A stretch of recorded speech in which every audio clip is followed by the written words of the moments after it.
So in this lesson, I want to look at the groove from Dong Work for Yuda from Frank Zappa's Joe's Garage album. So this is another Vinnie groove, and it's something that I thought I'd worked out back when I was 14. I had some kind of paradiddle thing going on, and I thought it would be a good lesson to do for YouTube. So I had a listen to it today and discovered that it was completely different to my 14-year-old brain's interpretation of it. So the way I'm playing it has some kind of odd sticking things in it, which, I mean, I just transcribed what I heard and then figured out the way that was easiest to play it for me. So we're looking at the first 4 bars of drums in the song, and although it seems kind of complicated, there's not actually that many notes. So I'm going to break it down a beat at a time, and hopefully you can follow along and it won't be too difficult. So beat 1 is a crash and a kick on the 1. The and is stepped on the hi-hat, and then the right hand plays the ah. So 1 e and ah.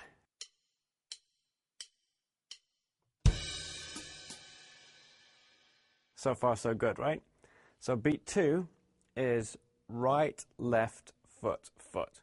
And it's an accented right on the hi-hat, a ghosted left on the snare, and then 2 accents on the foot. Right, left, foot, foot.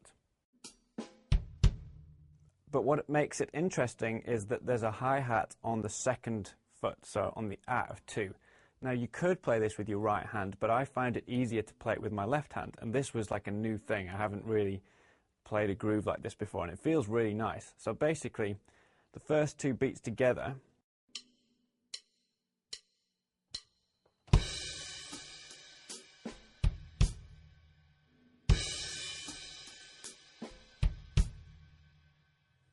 So that's the tricky bit of the song. If you can get that down, then the rest isn't too bad. So beats 3 and 4 of the first bar are a right hand backbeat on the 3, and then left on the and of 3 on the hat, and then an open hi-hat on the 4. So beats 3 and 4 are just like this.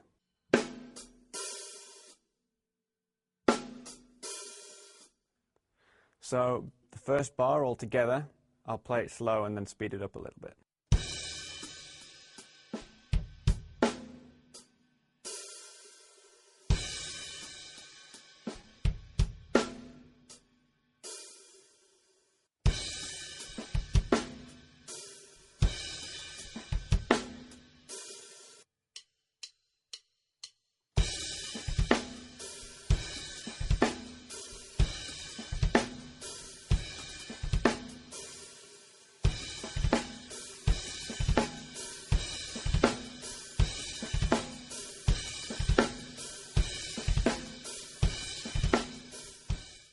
So that doesn't feel that difficult to play. There's fewer notes in it than it sounds like there are, and the hands are never playing more than 2 notes, and there's plenty of space to get around.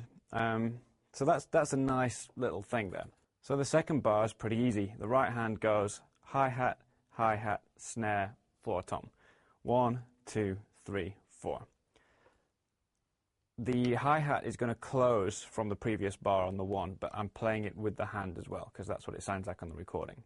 So 1, 2, 3, 4.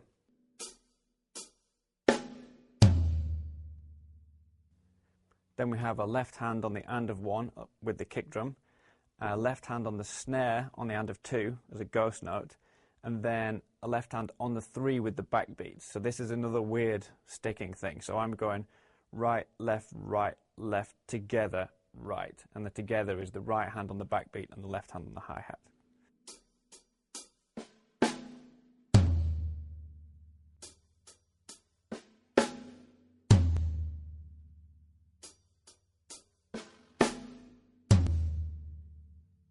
And the kick is with the left on the and of 1.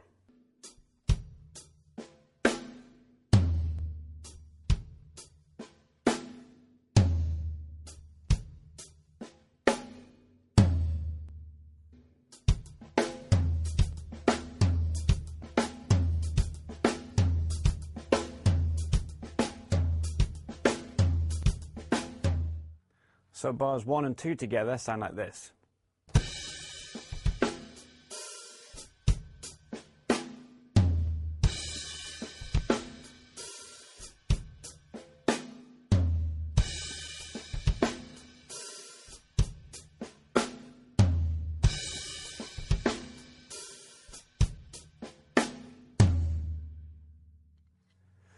So the kind of prominent points about this are obviously this left hand on the of 2. The fact that there's no bass drum on the 4 of beat 1 is really kind of interesting to me, because I really feel like playing it on the 4 with that open hi-hat. But if you do that, the whole thing sounds a whole lot more pedestrian. It's got a really nice sort of tension to it, not having a bass drum there, and the next one being on the and of one of the next bar. So that's one thing to look out for. And the other thing is the left-hand ghost note on the and of beat 2 in bar 2, because that's repeated in bar 4, and that's a kind of important part of the pattern, I think. And when I'm playing it, it's easy to think that it's not important, but when you listen back, if you miss it out, it doesn't sound as good. So bar 3 is pretty much the same as bar 1 to begin with. Instead of playing a crash, we now play an open hi-hat on the 1. Beat 2 is the same, and then beat 3 is just a backbeat, and then a hi-hat on the 4 and a ghost note on the and of 4. So simpler. It's getting simpler.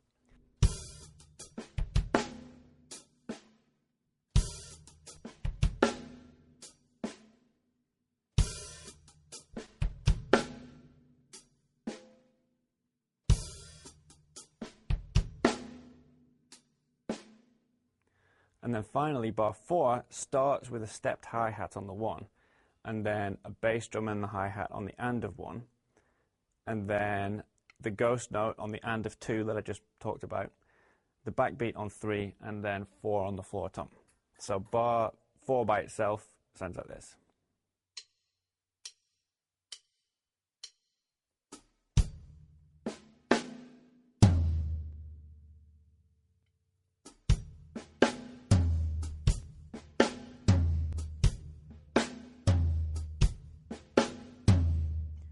So I like the kind of repetition in there, like da da da da dum, da da da da dum. It's kind of like mirroring itself, and the end of it is the same as it was in bar 3, but without the hi-hats.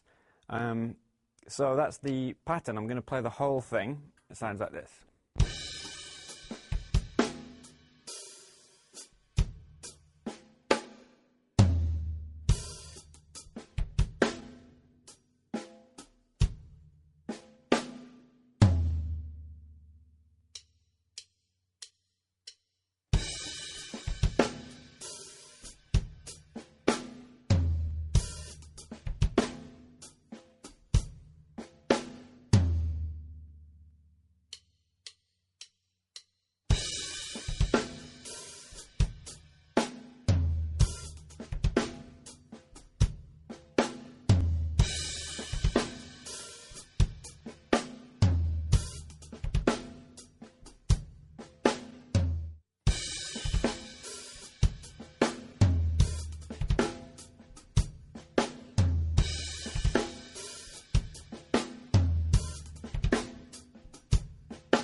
So in the first bar, where we play the crash instead of the open hi-hat, you get the nice thing where you hear the stepped hi-hat and the 2 rights, so it's like 3 right-hand notes, 3 hi-hat notes all next to each other.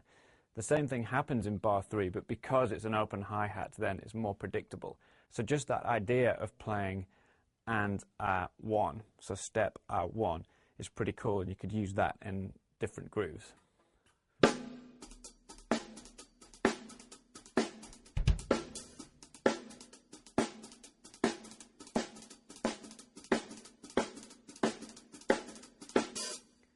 So finally, I'm going to add a roll on the snare after the final floor tom note. There's something like this on the record. I couldn't quite figure out what it was. I'm going to play not a 5-stroke roll, but a quintuplet roll. I'm going to be doing a column for Drumhead magazine in some of the coming issues. And the first one, I'm not sure when it's going to be out, but if you look out for that, I've done an article on playing quintuplets and quintuplet rolls. And you know, that's the kind of thing you can apply to this. But basically, all I'm doing is, instead of playing 4E and I'm going to play 4, 2, 3, 4, 5. So instead of 4 notes, it's 5 notes. And I'm going to play the sticking right, left, left, right, right.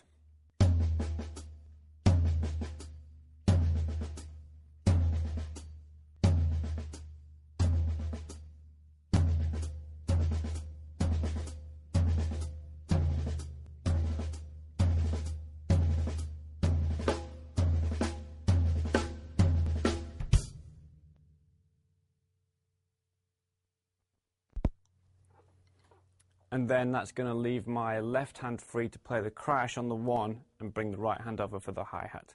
So if I play the whole groove together with this quintuplet roll at the end, it sounds like this.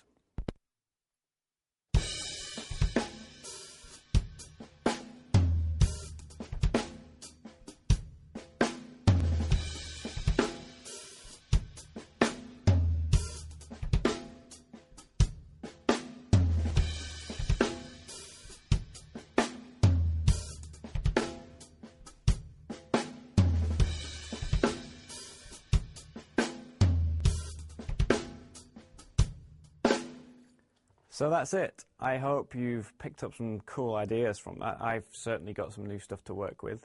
If you enjoy the lessons, please subscribe to my YouTube channel. If you follow me on Facebook, you'll get updates of all the latest videos and blog posts and things like that. Check out the masterclass on my website. Leave comments on the YouTube videos.